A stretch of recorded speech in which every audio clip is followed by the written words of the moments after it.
Coming to you from New Orleans, PCA 2025, and that coverage is brought to you by our friends at Drew Estate.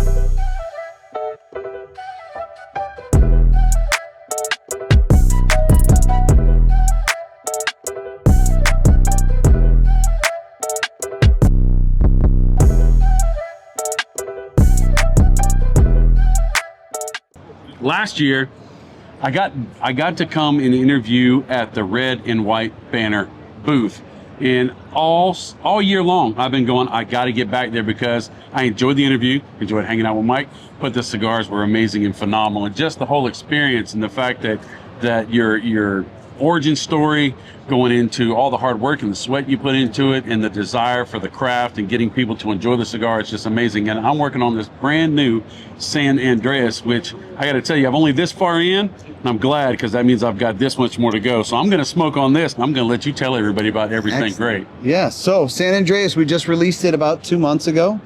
We needed to replace our Connecticut broadleaf line. We're struggling to get broadleaf that we find satisfactory. So we're looking to put something in that bold platform. So we fell in love with the San Andreas wrapper. It's a wrapper we've loved forever. We couldn't find a place for it. Now we got a place. Blend is totally different. It's sweet, it's spicy, it's bold, whereas your broadleaf has a little bit more of that edge.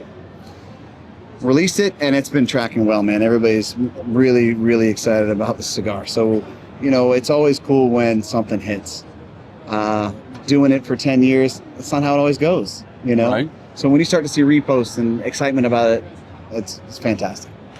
San Andreas is one of my favorite wrappers. Yeah. And one of the trade-offs for San Andreas sometimes is in the different grades of the toothiness, you can get that aggression in the finish. Sure. And just smoking it right now, and I've already smoked 5 or 6 cigars already today, but I can still feel how smooth it is, how it's not where I'm wanting to grab something to drink real quick. Right. It's got that balance. I don't know what's in the middle of this thing, but it kind of mellows out that spicy black pepper, and then even the black pepper itself is just kind of on the more muted side. For sure. Which is really, really nice. Yeah, you want to have, it's very easy to make a San Andreas cigar and it tastes like every other San Andreas cigar.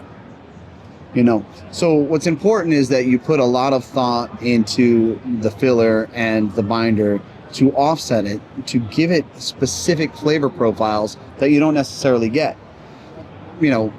More often than not, when people make San Andreas cigars, you smoke it, you're like, yeah, tastes like San Andreas, right?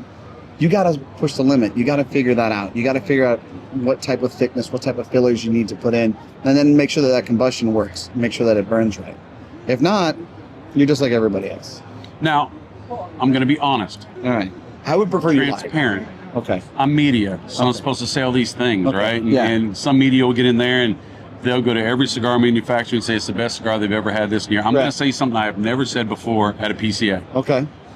If this cigar keeps smoking back like this is going to make my top 20 this year. I can tell you right now, just by the way it's engaging. It's almost engaging the underside of my upper lip. Yeah. The flavor is just sitting there, and it's just so full. Usually a black San Andreas will sit on the back of the tongue, but this is, there's leathers to it. There's a little bit of unctuousness. There's some berries, there's a little stillness, that minerality and turned earth. Right. And I'm only this far back, so I've got to get me some more of these so that I can make sure that this isn't just the best one you've ever made. Absolutely. Thanks so much. Fantastic. Yeah, complexity is key. You want to have all those flavor profiles. You can't just be dull, right?